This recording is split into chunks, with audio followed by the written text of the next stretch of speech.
5 আগস্টে ক্ষমতা হারানোর মধ্যে অবসান ঘটেছে দেড় যুগের আওয়ামী শাসনের। একযোগে গা ঢাকা দিয়েছেন দলটির তৃণমূল থেকে কেন্দ্রীয় নেতাকর্মীরা।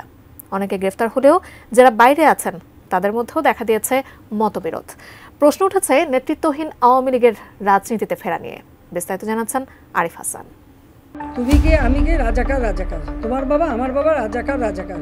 16 বছরের শাসনের পর ক্ষমতা হারিয়ে অভ্যন্তরীণ বিভক্তি এবং নেতৃত্ব সংকটে ভুগছে বাংলাদেশ আওয়ামী লীগ। একসময়ের দেশের সবচেয়ে শক্তিশালী রাজনৈতিক দলটি এখন পুনর্গঠনের চেষ্টায় নানা চ্যালেঞ্জের মুখোমুখি।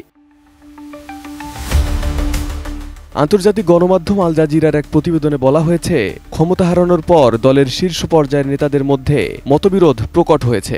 বিশেষ করে মাঠ পর্যায়ের নেতাকর্মীরা ক্ষুব্ধ এবং দলীয় নেতৃত্বের উপর আস্থা হারিয়েছেন। অনেকেই মনে করেন জনগণের ক্ষোভের কারণ বিশ্লেষণ করে আওয়ামী লীগের আত্মসমালোচনা করা উচিত।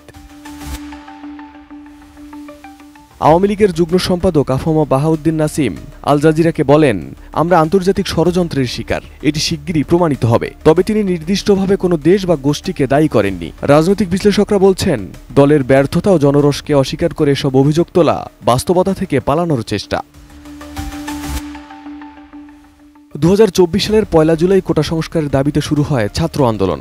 16 জুলাই পুলিশের গুলিতে আবু সাইদের মৃত্যুর পর আন্দোলনের প্রেক্ষাপট পাল্টে যায়। শুরু হয় তীব্র আন্দোলন। ক্ষমতাসীন দলের নেতারা তখনও বিষয়টি গুরুত্ব দিয়ে বিবেচনা করেননি। কিন্তু কয়েক সপ্তাহের মধ্যেই শেখ হাসিনার সরকার ছাত্রদের নেতৃত্বাধীন গণ অভ্যুত্থানে পতিত হয়। 5 আগস্ট শেখ হাসিনা তার বোন শেখ রেহেনাকে নিয়ে ভারতে পালিয়ে যান।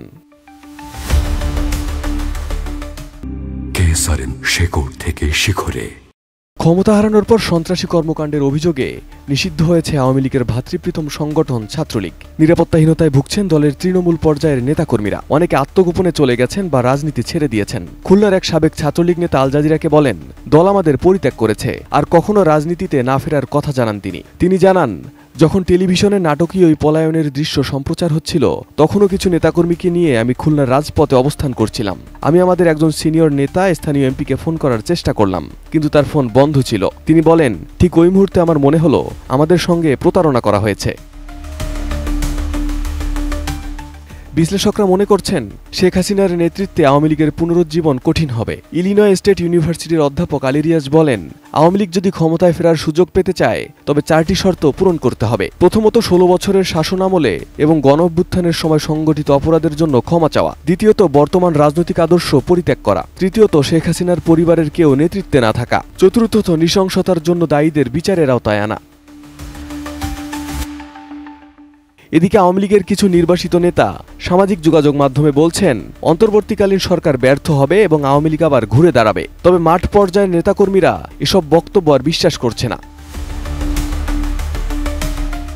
রাজনৈতিক বিশ্লেষকরা বলছেন, আওয়ামী লীগের পুনরুত্থান নির্ভর করবে তারা কতটা আত্মসমালোচনা করতে পারে, নেতৃত্বে কি পরিবর্তন আনে এবং জনগণের আস্থা পুনরুদ্ধার করতে পারে কিনা। তবে বর্তমান পরিস্থিতিতে তা বড় চ্যালেঞ্জ বলে মনে করছেন অনেকে। Arif Hasan, ATN news.